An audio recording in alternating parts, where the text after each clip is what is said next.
one, get your reaction to kind of the most recent violence, and two, if you do become mayor, your thoughts and plans to address that issue. Okay. Well, any violence is unfortunate, and it's definitely unfortunate when somebody lose their life.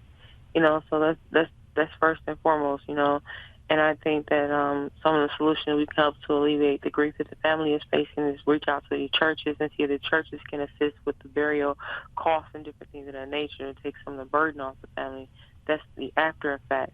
But as it relates to the homicides and the spite, one thing that we see for certain is when the truth is in your face, it's hard to deny it. And the truth is the old conventional way isn't working. Hiring more police just doesn't resolve the problem. It's happened. It's been done. It's not being effective at all. We need a new approach, And if I'm elected mayor, one of the things I want to do is treat violence and specifically in homicides, as a public health concern. How do we eradicate? How do we prevent the problem? Looking at the policies before, talking with people in the neighborhood.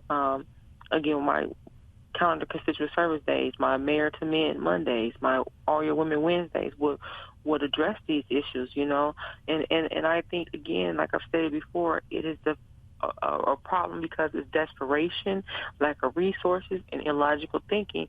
People make decisions off of impulse with these homicides. That's what I'm saying, And we have to teach people analytical thinking, and the resources are there, So I just think that if we take a new approach, as I've stated the approaches, I think it will reduce homicides substantially.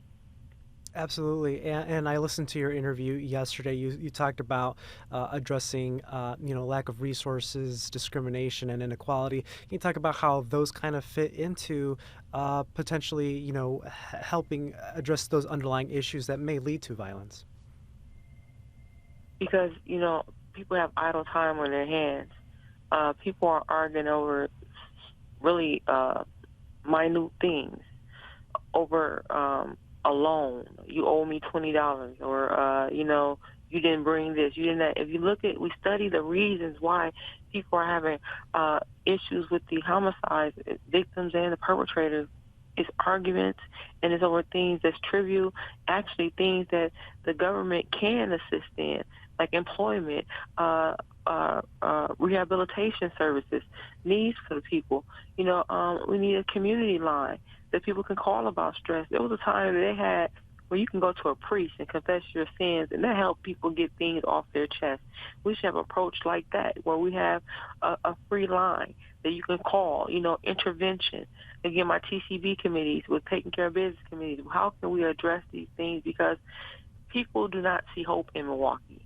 And when you don't see hope, desperate times